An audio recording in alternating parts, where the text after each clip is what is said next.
No spoilers. About a year after the events of Spider-Man PS4, we return to that world and we get to see Peter Parker training Miles Morales to also be a superhero. And then after a short intro, Peter leaves New York in Miles' hands, and with that, he is now New York's Spider-Man. So, first things first, this was a great game. I really, really enjoyed it. The story is kind of short. It's sort of a microcosm of the story of the first game, and trust me, that's high praise.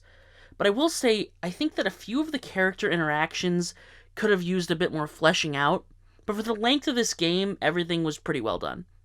The story itself is about 8 hours long.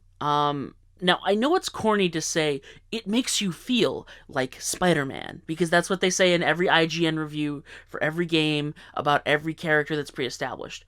But with this game, after I had played for, I don't know, 50 hours as Peter Parker in the previous game, this game does a great job of making you feel like Miles Morales. The primary controls are the same, but a few of the button positions are swapped for certain abilities and gadgets that the two use differently.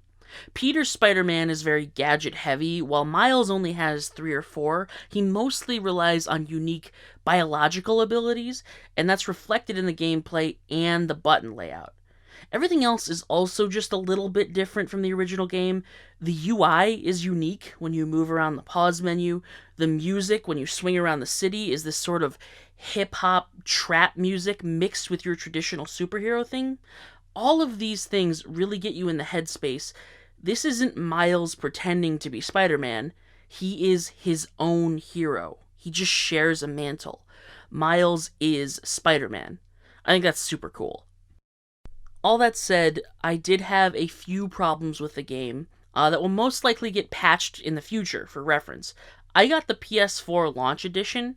I didn't want to drop $500 for a new PS5, but I actually might sometime down the line, mainly because I could tell how much this game pushes the limits of the PS4 hardware. There were times where Miles would spawn in a location and he'd just be a floating head for a few seconds. Several instances where the music from one scene would just keep playing into the next scene and really mess with the mood. And a few different times where Miles would sort of just spaz out or get stuck in an object. And then there was one single time where my game did crash. Typical video game type stuff, but I never experienced it in the previous installment. The other reason this game makes me want to get a PS5 is because the limitations of the graphics really show here in some of the most dramatic scenes. The character faces remain pretty wooden, while the voice actors are delivering some seriously powerful performances. Obviously, this isn't a problem in the pre rendered scenes, which are all gorgeous. But, it's just something to think about if you're deciding between getting this game for PS4 or PS5. Ultimately, this game is a fantastic experience and a wonderful addition to the Insomniac universe that they're slowly building. I cannot wait for the next one. And in the meantime, there are tons of side missions and extra quests left for me to complete. So I'll still be playing this game for, I don't know, at least a week, maybe a couple more weeks to come. I highly recommend you play Spider-Man Miles Morales. Stay frosty.